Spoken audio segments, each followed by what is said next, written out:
Hello दोस्तों, welcome to Madhavi result. आज इस सीरीज का हमारा 5वां लेक्चर है। आई होप कि ये सेशन आपको अच्छा लग रहा होगा। चलिए दोस्तों, हम आज अपना सेशन स्टार्ट करते हैं और क्वेश्चन नंबर 1 देखते हैं कि क्वेश्चन नंबर 1 क्या कह रहा है। क्वेश्चन नंबर 1 कह रहा है, in which of the following cases did the Supreme Court of India pronounce the theory of basic structure of the constitution. ठीक है, यहां पे आपसे बेसिक स्ट्रक्चर के बारे में पूछ रहे हैं और आप इस क्वेश्चन को अच्छे से कीजिएगा।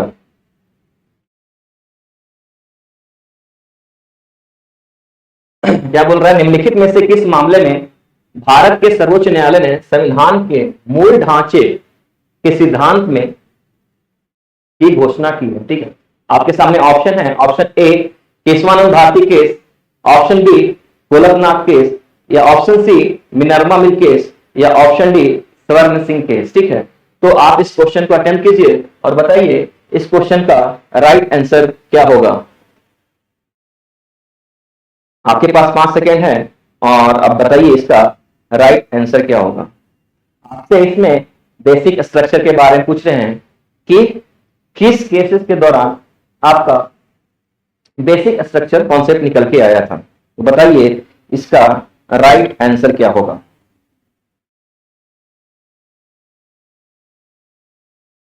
आई होप आपने इसका आंसर कर लिया होगा और इसका राइट आंसर है option A Keshavananda Bharati case. Keshavananda Bharati case 1973। इसी केस में आपका बेसिक स्ट्रक्चर का कॉन्सेप्ट निकल के आया था। ठीक है, और ये केशवानंद भारती केस किसके बीच हुआ था? आपका केशवानंद भारती केस, केशवानंद भारती केस आपका स्टेट ऑफ केरला किसके बीच हुआ था? ये स्टेट ऑफ केरला 1973। मतलब इस जजमेंट में ये बोला गया था कि हम अपने संविधान का संशोधन कर सकते हैं, लेकिन बेसिक स्ट्रक्चर का, ठीक है, हम इसको अमेंड नहीं कर सकते। ठीक है ना, तो इसी केस से आपका बेसिक स्ट्रक्चर का कॉन्सेप्ट निकल के आया था। ठीक है, तो आप इसको याद रखेंगे। चलिए अब अपने क्वेश्चन नंबर 2 की तरफ चलते हैं। क्वेश्चन नंबर 2 क्या कह रहा है बालक, देखते हैं। ये सारे आपके प्रीवियस ईयर क्वेश्चन हैं। ठीक है, और ये क्वेश्चन नंबर 2 आपका सीजीए में पूछा गया है। और कब इन्होंने पूछा था इसको? ये क्वेश्चन पूछा हुआ आपका, क्वेश्चन ये पूछा गया है आपका 22 में। ठीक है, इसमें क्या पूछ रहे हैं आपसे? क्वेश्चन नंबर 2 क्या कह रहा है, which article of the constitution of India deals with the right to education. आपसे इसमें right to education as a fundamental right, मतलब आपसे राइट टू एजुकेशन के बारे में पूछ रहे हैं। आपके सामने 4 ऑप्शन हैं। Option A article 300 A, option B article 20 बात करता है, या फिर ऑप्शन सी आर्टिकल 33 बात करता है, या ऑप्शन डी आर्टिकल 21 ए। तो बताइए इसका राइट आंसर क्या होगा। राइट टू एजुकेशन किस आर्टिकल में मेंशन किया गया है, ये आपसे पूछ रहे हैं। ये क्वेश्चन 2022 में सीजीएल में पूछा गया था, तो आप इसको ध्यान से करेंगे। बताइए इसका राइट आंसर क्या होगा।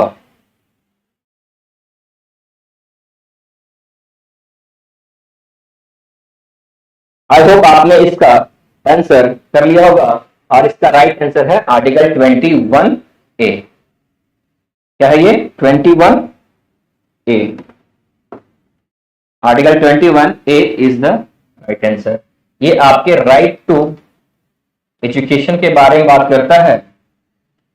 और राइट टू एजुकेशन अगर आपसे पूछे कि किस अमेंडमेंट के थ्रू ऐड किया गया था, तो आप याद रखेंगे राइट टू एजुकेशन हमारा 86 अमेंडमेंट के द्वारा 2002 में इसको ऐड किया गया था।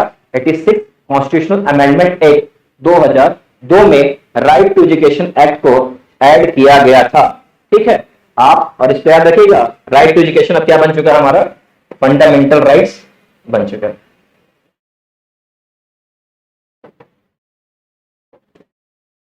चलिए अब हम अपने क्वेश्चन नंबर 3 की तरफ चलते हैं, और क्वेश्चन 3 क्या कह रहा है, क्वेश्चन 3 क्या कह रहा है बालक, क्वेश्चन 3 आपसे कह रहा है, ये right to freedom of religion के बारे में बोल रहा है, ठीक है ना। ये क्वेश्चन नंबर 3 जो है आपसे राइट टू फ्रीडम के बारे में बात करता है, ठीक है।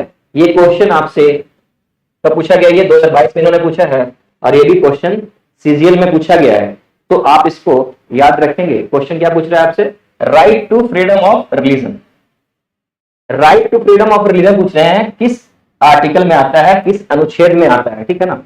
तो बताइए, आपके सामने ऑप्शन है, ऑप्शन ए आर्टिकल 19 से लेकर 22 तक, ऑप्शन बी आर्टिकल 29 से लेकर 30 तक, ऑप्शन सी आर्टिकल 25 टू 28, या option D article 14 to article 18। बताइए, right to freedom of religion किस आर्टिकल में आता है या किस आर्टिकल में मेंशन किया गया है, ये आपसे प्रश्न पूछ रहे हैं।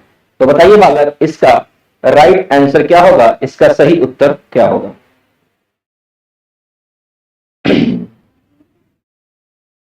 बताइए क्वेश्चन नंबर 3 का क्या आंसर होगा।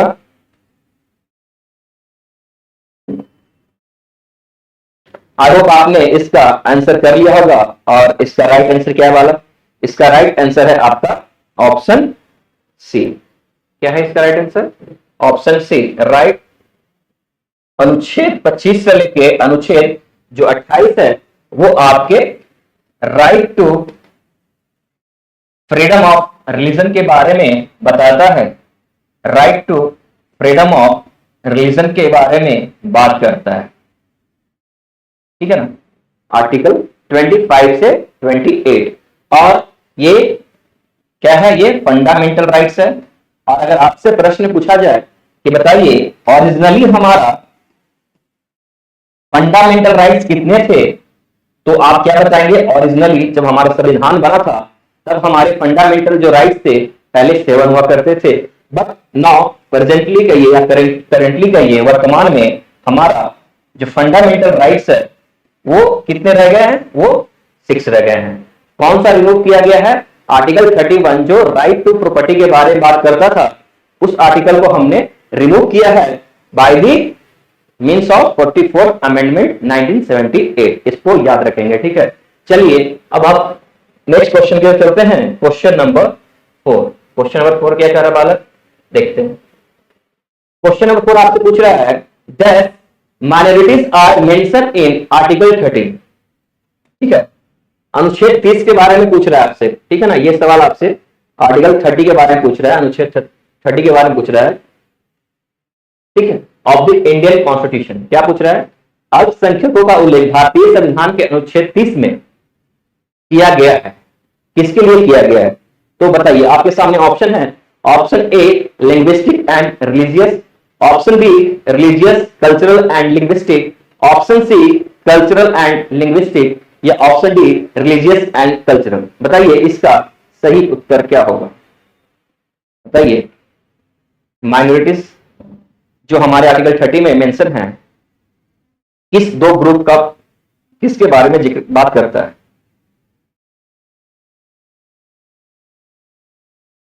क्वेश्चन 4 का बताइए राइट आंसर क्या होगा। आई होप आपने इसका आंसर कर लिया होगा, और इसका राइट आंसर है ऑप्शन ए, ठीक है। क्या है इसका राइट आंसर, ऑप्शन ए। 2 तरह के माइनॉरिटीज के बारे में बात किया गया है हमारे संविधान में, वो है, एक है आपका पहला लिंग्विस्टिक और दूसरा है religious. Linguistic and religious minorities के बारे में हमारे संविधान में बात किया गया होगी, किसमें, आर्टिकल 30 में, ठीक है। और आर्टिकल 30 किस फंडामेंटल राइट्स में आता है आपका, आर्टिकल 30 जो है आपका कल्चरल एंड एजुकेशनल राइट्स में आता है, ठीक है ना। कल्चरल एंड एजुकेशनल राइट्स में 2 आर्टिकल्स के बारे में बताया गया है। पहला आपका आर्टिकल 29 और दूसरा है आर्टिकल 30। तो याद रखेंगे आर्टिकल 30 में दो तरह के ग्रुप के बारे में बात किया गया है। एक है आपका लिंग्विस्टिक माइनॉरिटीज और दूसरा है आपका रिलीजियस माइनॉरिटीज। ठीक है, चलिए अब अपने हम नेक्स्ट क्वेश्चन की तरफ चलते हैं। Question number 5। क्वेश्चन नंबर 5 क्या कह रहा है देखते हैं। क्वेश्चन 5 आपसे पूछ रहा है which of the following is not mentioned in the Indian Constitution as fundamental duty। अब इस क्वेश्चन को ध्यान से पढ़िएगा, यहां पे नोट पूछा है, ठीक है ना। इसमें से बोल रहे हैं कि कौन सा जो है फंडामेंटल ड्यूटी नहीं है। ठीक है, तो ऑप्शन है आपके सामने। Option A to respect elders, option B to promote harmony, option C to safeguard public property, या option D to defend the country. ठीक है, बताइए इसमें से कौन सा जो है फंडामेंटल ड्यूटी नहीं है। कौन सा इसमें से फंडामेंटल ड्यूटी नहीं है। क्वेश्चन 5 का आंसर करेंगे। ये भी क्वेश्चन सीजीएल में पूछा है और इन्होंने 2022 में पूछा है कि इसमें से बताइए कौन से फंडामेंटल ड्यूटी का पार्ट नहीं है।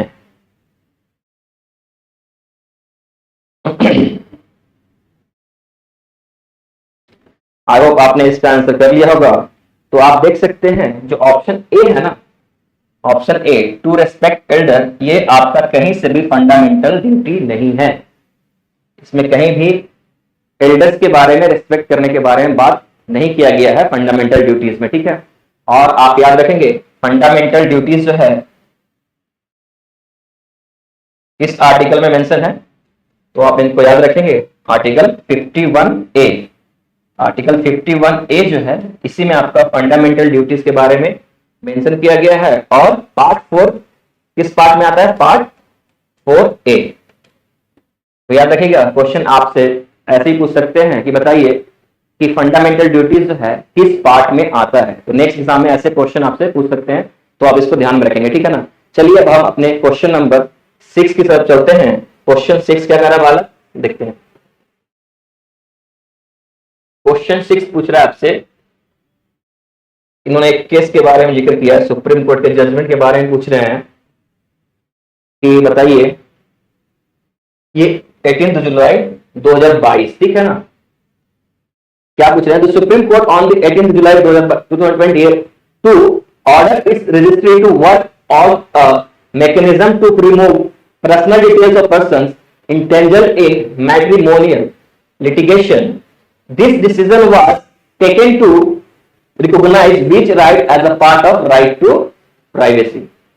ठीक है, कौन से इसमें से जो है राइट टू प्राइवेसी के बारे में बात कर रहा है। ठीक है ना। तो आपके सामने ऑप्शन है, option A right to practice of religion, option B right to be forgotten, option C right to division of power, या option D right to live. बताइए इसका राइट आंसर क्या होगा।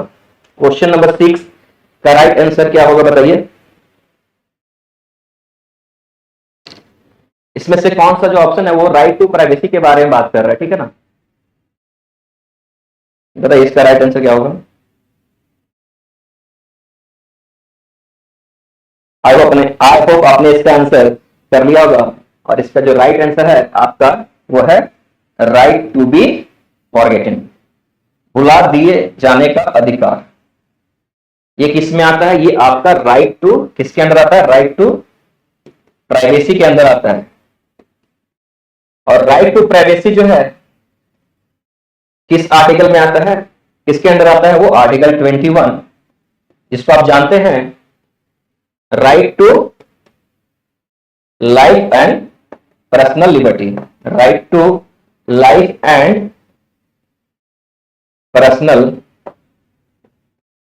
लिबर्टी। तो आप इनको याद रखेंगे। जो राइट टू फॉरगेटन है वो राइट टू प्राइवेसी के अंदर आता है, और राइट टू जो प्राइवेसी है वो आपका आर्टिकल 21 में आता है। और 21 क्या कहता है, right to life and personal liberty. ठीक है, चलिए अब हम अपने क्वेश्चन नेक्स्ट की तरफ चलते हैं। क्वेश्चन नंबर 7 आपसे क्या कहता है, देखते हैं बालक। क्वेश्चन नंबर 7 आपसे क्या पूछ रहा है। ये क्वेश्चन आपसे सीजीएल में पूछा गया है और ये क्वेश्चन 2022 में पूछा है। तो आपसे ये क्वेश्चन मेरे को बिल्कुल सिंपल लग रहा है, आप इसको आराम से कीजिएगा। ठीक है, क्वेश्चन आपसे पूछ रहे हैं हाउ मेनी राइट्स, ठीक है, राइट्स के बारे में पूछ रहे हैं। How many rights are mention under right to equality, ठीक है, राइट टू इक्वालिटी के अंदर कितने राइट्स मेंशन किए गए हैं, ठीक है, आपसे पूछ रहे हैं। ऑप्शन है ए 3, ऑप्शन बी है 6, या ऑप्शन सी है 5, या ऑप्शन डी है 4। बताइए इसका राइट आंसर क्या होगा। ये बहुत ही मेरे को सिंपल क्वेश्चन लग रहा है, तो आप इसको आसानी से कर लेंगे, ठीक है। तो बताइए राइट टू इक्वालिटी में कितने राइट्स या कितने आर्टिकल्स आते हैं, आपसे ये क्वेश्चन कर रहे हैं।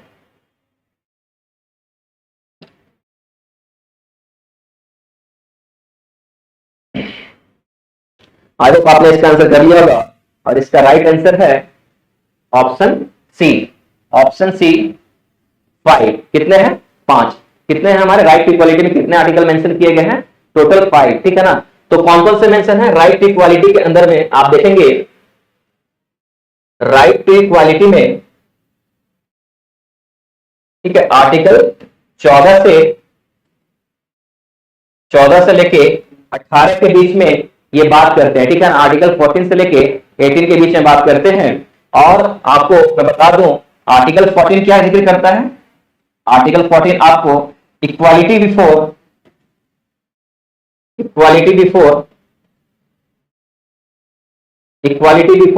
लॉ के बारे में बात करता है, ठीक है ना। फिर आपका आर्टिकल 15 जो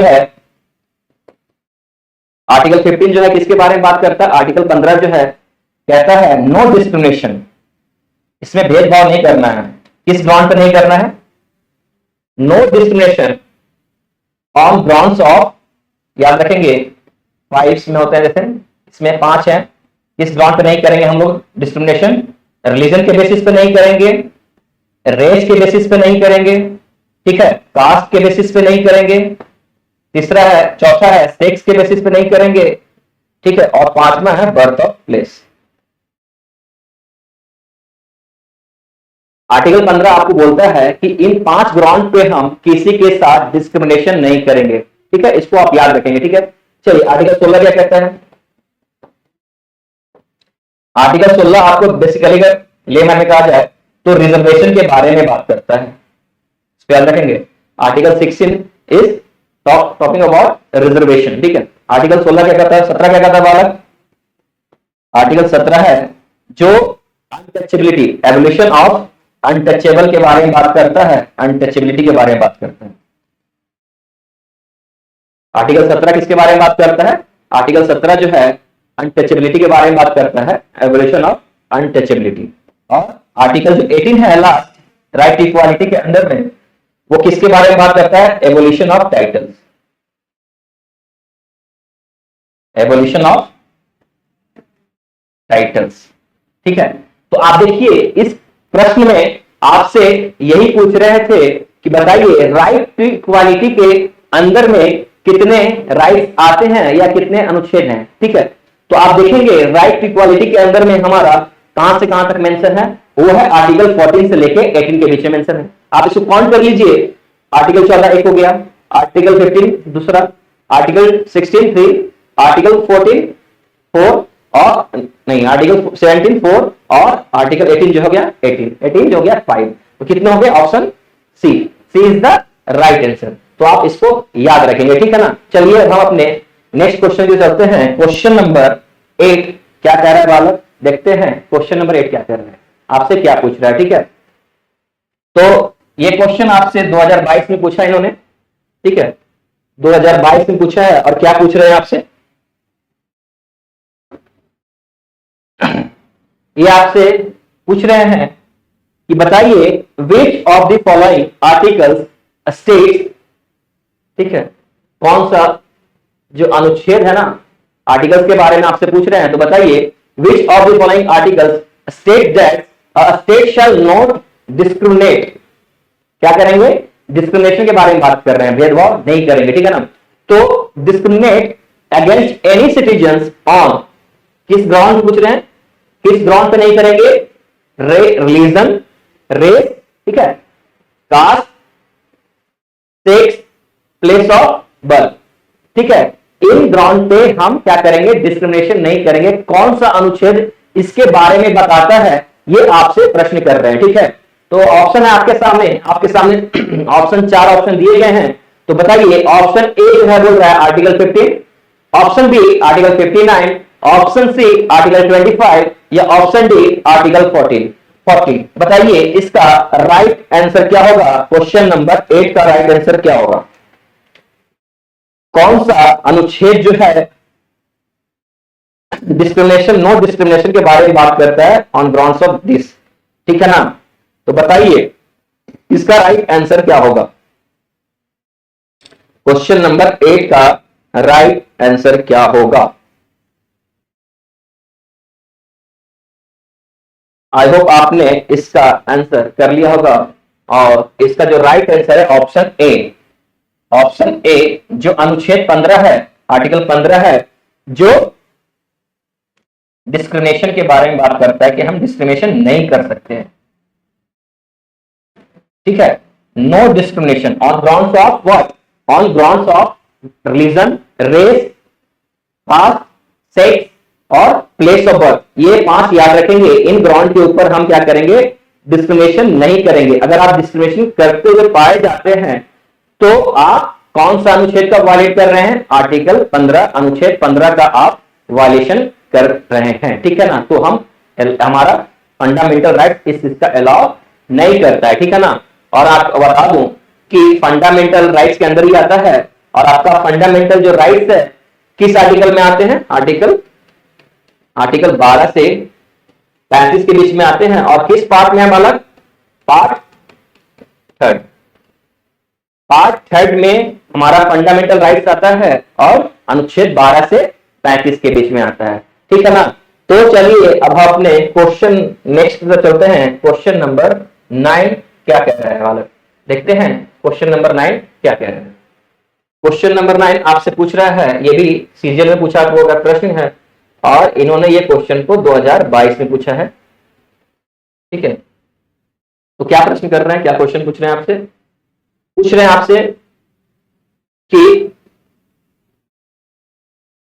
विच आर्टिकल, ठीक है ना, इसमें भी आपसे अनुच्छेद के बारे में पूछ रहे हैं, आर्टिकल के बारे में पूछ रहे हैं of Indian constitution related with the special provision with respect to state of what? State of Sikkim के बारे में पूछ रहे हैं। मतलब भारतीय संविधान, ठीक है ना। क्या पूछ रहे हैं? भारतीय संविधान का कौन सा अनुच्छेद सिक्किम राज्य के संबंध में विशेष प्रावधानों से संबंधित है? सिक्किम राज्य के बारे में पूछ रहे हैं, ठीक है। तो इसमें से कौन सा जो आर्टिकल है, अनुच्छेद है, जो सिक्किम राज्य के बारे में जिक्र करता है, वो आपसे प्रश्न कर रहे हैं। तो आप ऑप्शन आपके सामने 4 ऑप्शन दिए गए हैं। Option A article 371C, option B article 371, option D article 371F या ऑप्शन डी आर्टिकल 371A। तो बताइए इसका राइट आंसर क्या होगा? स्टेट ऑफ सिक्किम के बारे में कौन बात करता है? किस अनुच्छेद में, ठीक है, स्टेट ऑफ सिक्किम के बारे में बात कर रहे हैं, आपसे ये प्रश्न कर रहे हैं। तो बताइए इसका राइट आंसर क्या होगा?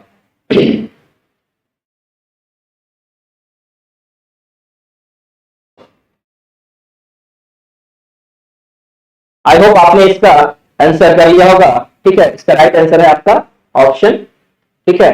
कौन सा ऑप्शन है इसका right answer? Option C article 371F। तो आप इसको याद रखिएगा, आर्टिकल 371F जो है किसके बारे में बात कर रहा है? State of Sikkim, state of Sikkim के बारे में बात करता है, ठीक है ना। तो इस चीज को आप याद रखेंगे। चलिए अब हम लोग क्वेश्चन नंबर, आज का हमारा जो क्वेश्चन लास्ट क्वेश्चन है, क्वेश्चन नंबर 10 की तरफ चलते हैं बालक। क्वेश्चन नंबर 10 क्या कह रहा है, ठीक है ना। तो आई होप आपको ये सेशन अच्छा लग रहा होगा। तो आप इस सारे क्वेश्चन को आराम से करेंगे और ऑनेस्टली पूर्वक इसको करेंगे, ठीक है ना। चलिए क्वेश्चन नंबर 10 आपसे क्या पूछ रहा है, देखते हैं। क्वेश्चन नंबर 10 आपसे, ये भी क्वेश्चन आपसे सीजीएल में पूछा गया है और इन्होंने कब पूछा है? इन्होंने पूछा है 2022 में, ठीक है ना। सीजीएल में 2022 में इन्होंने क्वेश्चन पूछा हुआ है। ये पूछ रहे हैं आर्टिकल 20 के बारे में पूछ रहे हैं, याद रखना। देखिए यहाँ पे अनुच्छेद 20 के बारे में पूछ रहे हैं। Article 20 of the constitution of India deals with the, ठीक है ना, भारतीय संविधान अनुच्छेद जो 20 है निम्नलिखित में से संबंधित है। तो किसके बारे में जिक्र करता है आर्टिकल 20, वो आपसे पूछ रहे हैं। ऑप्शन ए है, option A protection of life and personal liberty, option B protection in respect of conviction for offences, option C abolition of untouchability, या option D right to education. बताइए इसका राइट आंसर क्या होगा। Question number 10 का right answer क्या है बताइए। जो आर्टिकल 20 है किस चीज के बारे में, किसके बारे में जिक्र करता है?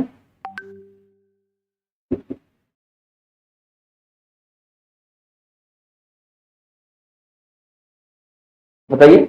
आई होप आपने इसका आंसर कर लिया होगा। ठीक है, इसका राइट आंसर है आपका ऑप्शन बी। क्या है? Option B is the right answer. अपराधों के लिए दोष सिद्धि के संबंध में, ठीक है ना, protection in respect of conviction for offences, ये आर्टिकल 20 इसके बारे में बात करता है। और अगर आप आर्टिकल 20 को पढ़ेंगे डिटेल में थोड़ा, तो इसमें 3 चीजों के बारे में जिक्र किया गया है। पहला है एक्स पोस्ट फैक्टो लॉ, इसका मतलब होता है कार्य के बाद कानून, ठीक है ना। दूसरा होता है आपका डबल जियोपॉडी, इसका मतलब होता है कि एक ही क्राइम के लिए आपको 2 बार सजा नहीं दिया जा सकता है। तीसरा है आपका सेल्फ इनक्रिमिनेशन, ठीक है, इनक्रिमिनेशन, ठीक है, मतलब आप इसमें खुद के खिलाफ गवाही नहीं दे सकते हैं, ठीक है ना। तो ये आर्टिकल 20 जो है इस तीनों के बारे में बात करता है। पहला एक्स पोस्ट फैक्टो लॉ, दूसरा डबल जियोपॉडी, तीसरा सेल्फ इनक्रिमिनेशन। इसको याद रखिएगा, ये क्वेश्चन आपसे ऐसे पूछ सकते हैं कि ये जो तीनों वर्जन है इसी किसी एक कीवर्ड को उठाकर आपसे पूछ लेंगे कि ये जो कीवर्ड है किस आर्टिकल में मेंशन है। आप इसको ध्यान से करिएगा, ठीक है ना, इसको याद कर लीजिएगा। चलिए आज का हमारा ये सेशन जो है यही समाप्त करते हैं। आई होप कि आपको ये सेशन आपको अच्छा लग रहा होगा, ठीक है। अगर आपको ये सेशन अच्छा लग रहा है तो आप हमारे चैनल को सब्सक्राइब कर सकते हैं, लाइक कर सकते हैं और शेयर भी कीजिएगा और ऊपर कमेंट भी कर सकते हैं, ठीक है। चलिए आज का सेशन हम समाप्त करते हैं। थैंक यू, जय हिंद।